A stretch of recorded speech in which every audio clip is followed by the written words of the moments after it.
Hello. In this video, I want to talk to you about corporate level strategy. We call that value through diversification.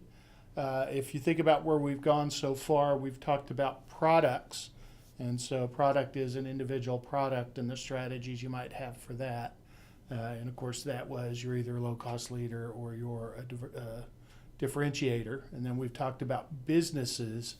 And a business is some firm or organization that sells products in a similar industry. And so they sort of segment that industry, but you think of them like an auto dealer or an automaker is a business. And then you have what we refer to as corporate level strategy, sometimes referred to as holding company strategy.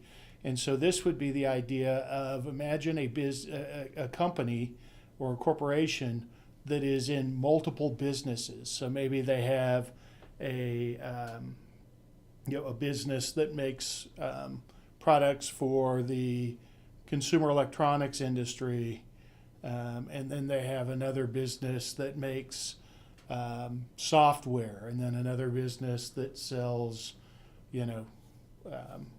cars or something like that. And so each of those businesses, is defined by sort of a common set of products that you can think of as sort of being substitutes or complements for each other, and having some similarities that fit into sort of an industry, and yet the company holds multiple of those businesses. And so sometimes we refer to each business as a business unit, or a strategic business unit, an SBU, inside of the corporation. And so this is really about that. So what we're first focused on is why a business, a corporation, might diversify.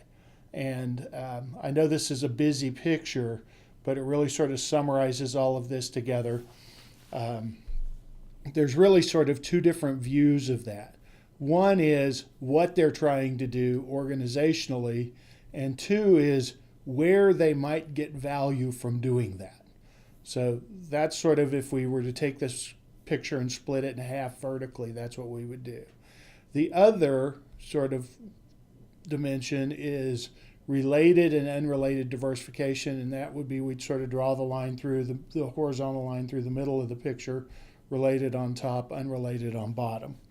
And so we're going to kind of talk about the related first, then the unrelated, and we'll talk about all the sources of value in related first, and then unrelated. So in related diversification, the sort of key feature that makes it related is that there is some sort of common element between the businesses. And so a business is common if either it has similar industry, similar customers, similar buyers, similar suppliers. And so you can see that over here. So the idea here is that there's some sort of an overlap between the businesses.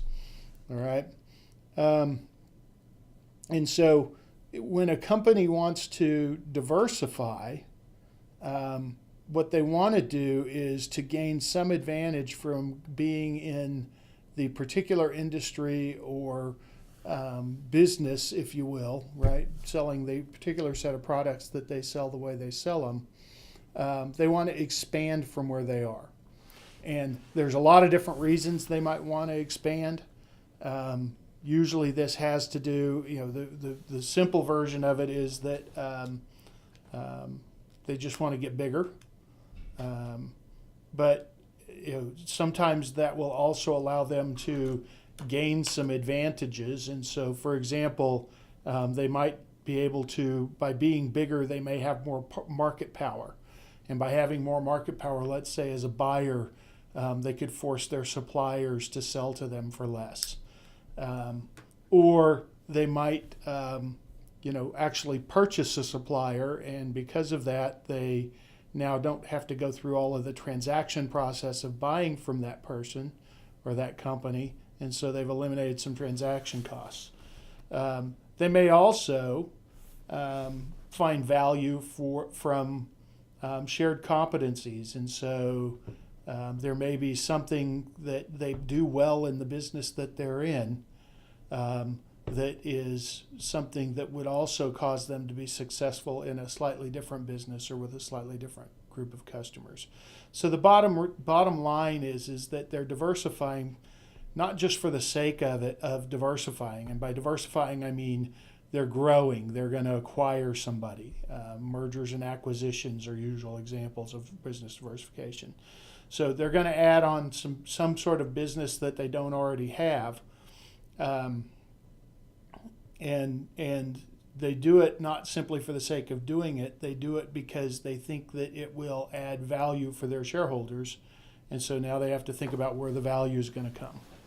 So what makes a related business diversification related is that, again, there's some similarity in the industry. Now, under the related, there's kind of two broad categories of related diversification. There's horizontal and vertical.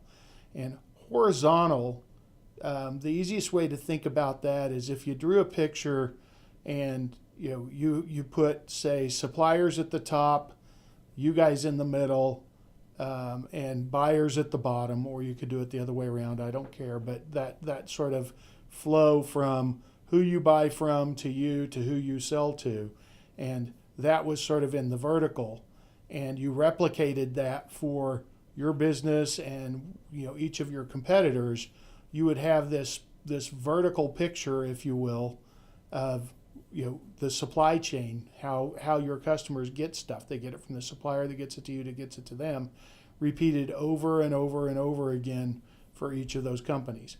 Well, if you cut that from a vertical standpoint, from a horizontal standpoint, what you see is, hey, I might buy somebody just because they're like me, and so between the two of us, we get bigger. So I might buy a direct competitor. And that would be an example of a horizontal integration, all right? Or I might buy somebody that is not necessarily in exactly the same business I'm in, but they sell to the same customers I do. And so, an example of that might be, just kind of thinking off of the top of my head, say that you are in the hot dog bun business, all right? And you decide, the same people that buy hot dog buns buy hot dogs. Maybe I should buy a company that makes hot dogs. And so that would be an example of a horizontal integration or diversification, because you've now bought somebody that you aren't both exactly in the same business, but you have very similar customers. Okay. The vertical version of that would be that you might go back and buy your supplier. So that would be backward integration is what they would call it, or diversification. You buy backwards in the value chain, so you buy your supplier. And so sometimes, if your supplier is just a middleman between you and somebody else, and you're tired of giving them their share of the profit just for the fact that you buy from them instead of going around them, you got one of two options. One would be that you can go around them. The other is that you can buy them. Now, going around them is again, not really a diversification, but buying them is. If you buy them, then you not only get the cash, you get the savings, if you will, from the profit margin that you have to pay them when you buy stuff from them, but now you've actually gained a supplier that's maybe a supplier to other businesses, and so you're getting the profit from those other businesses, which may be your competitors. Now, you have to be worried with a backward integration or diversification like that, because let's say that there's only 2 or 3 competitors in a market and you're one of them, and you all buy from a supplier, but there are other suppliers out there. You may go buy up that supplier thinking, I've got my competitors over a barrel. When in fact, as soon as they find out that you've done that, they switch and use another supplier. They'll pay a little bit more, not just to not be paying money to somebody that is also a direct competitor. And so in that case, your purchase is actually not very valuable. It destroys value. You probably shouldn't have done it. Now, the other direction that you could go vertically is forward. You could buy your buyers. Now, obviously, in a retail business, this doesn't really make sense. You can't buy your retail customer. But if you're a wholesaler and you sell to retail businesses, you could buy up those retail businesses. And so let's say that you are a wholesale food distributor, and you decide that, quite frankly, that some of your customers that buy from you aren't really running their businesses very well. Maybe they're restaurants or grocery stores or whatever it is. They aren't running their businesses very well, and as a result of that, they're not selling as much, so they're not buying as much from you, and it's hurting your sales. And so you could, for example, decide to buy some of them, go in and fix up the management on them so that demand is higher, and so you not only get that customer, that direct customer business, so that retail business that's more valuable than what you bought it for, but you've also boosted the purchases from your original company. So those are examples of how a vertical diversification could work. And again, the value from those sort of comes from either there's something that you know that is useful. And so, for example, in the case of similar customers, that value may be that you know enough about the customers to know what they really want. Or you could just be bigger, and that gives you pooled market power. Or, as in the case of the vertical integration, you could lower your transaction costs. Now, the other form of diversification that you could try to do is what's called an unrelated diversification. And in that case, what you're talking about are businesses that don't share anything in common. You're looking at businesses that aren't your suppliers, they aren't your customers, they're not in the same industry as you, they don't buy this, they don't have similar customers as yours. There's nothing related about them at all. Why would you do that? You might say, well, generally the idea behind that is that you might say that you currently own businesses that are, let's say, cyclical. And a cyclical business is a business that when the economy does good, they do good, and when the economy does bad, they do bad. And what they want to do is own some other businesses that maybe do the opposite. And when the economy's bad, they do good, and vice versa. And so the benefit of that would be that putting those two together truly is a diversification. It sort of stabilizes your cash flows in your business through both good and bad cycles, and so you're less affected by business cycles. In order for that to pay off, you really have to have one of two benefits or sources of value there. One is this portfolio management concept that somehow the one business, the profitability in that and the times when it does well and does badly are sort of offset by another. And so you get a true diversification. The other, and this happens in some industries a lot, in some businesses a lot, is what's called parenting. And parenting is simply the idea that your company knows how to run businesses. It knows how to manage the management, the employees. It knows how to raise capital. It knows how to do all of the sort of basic business administration type things that cause a business to be successful. And that know-how is translatable into almost any industry. And so you're simply in the business of buying companies that maybe aren't run well and being a good parent that helps them to run better. And you benefit from that, okay? And so at the end of the day, all of those represent there's a merger or an acquisition, but you're getting your value from different places, and they involve potentially a different dynamic between what business you're in and what business you're buying. And so that's what you really want to think about.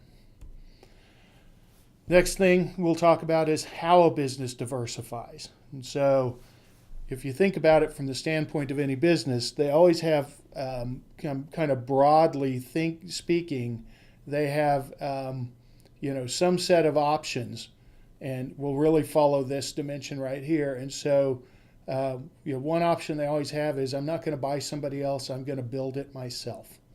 Okay, and so that's called an internal development. We will grow the business from scratch. And, the benefit of that usually is that you'll keep most of the value from that. And so, once it's yours, you don't have to pay somebody for it. You just build it from scratch. You're going to keep all of the value. But it takes a long time. And if it's a business you've not already been in, there's some risk that it will fail. Okay? And so you may look for other opportunities where maybe you can do something that happens more quickly, or has less risk, but you understand that by doing that you're probably going to have to share some of the value of the business. So sort of the next step down would be the strategic alliance or joint venture. And in that type of an arrangement, you partner with somebody.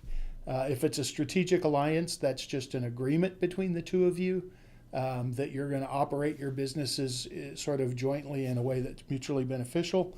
If it's a joint venture, then it's actually that the two of you go invest as equity partners in a newly created business, third business, and you are the managers of that business.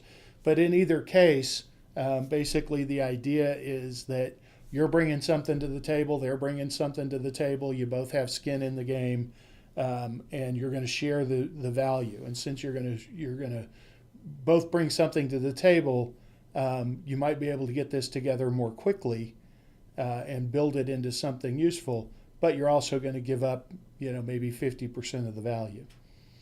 The last sort of thing in here would be a merger or an acquisition. We're really probably thinking of an acquisition. So again, thinking about diversification, you could just go out and buy a business. Well, when you buy a business, as long as it's not something that has to go through reviews for antitrust or something like that, that can happen quickly. There are people that can buy a business in a week, and suddenly they own a new business. And so the timing and the risk of that go down substantially. However, the owner of the business wants to get paid for not just what they've done in the business in the past, but what they think it can do in the future. And so you give up most of your value to the prior owner. Now, I'm not saying all of it. Matter of fact, you better not be giving up all of it, because you shouldn't be doing this if it doesn't create some extra value for you. But understand that it's not uncommon in an acquisition sort of setting that you may value, just as an example, you may say, we think that us running that business, we could make that business worth $1 billion, and then turn around and find out that to get the current owner to sell that business, they want $800,000 or $800 million. Sorry, so they're taking 80% of the value from you, and so again, that's kind of the trick on that. The last thing that's on here, it's not really part of diversifying. It's actually the opposite of it. It's shrinking your business, and that's called divestiture. Divestiture is when you sell something. I just put it on here for completeness. It's the opposite of acquiring a business. You sell a business. So if one person's selling their business to you, then they're divesting it, and you're acquiring it. And if you're selling to them, then you're divesting, and they're acquiring. And again, the sort of notion here is it can happen similarly quickly, but if you're the one that's selling a business, then you're the one that's going to retain most of the value, because it was yours and they got to pay you to take it from you. And so, sometimes you're doing what they would call sort of a reverse diversification, where you're actually shrinking your business, and that's creating value for you that maybe they can reallocate into other stuff. Anyway, I hope this is useful. We will talk in class. Thanks.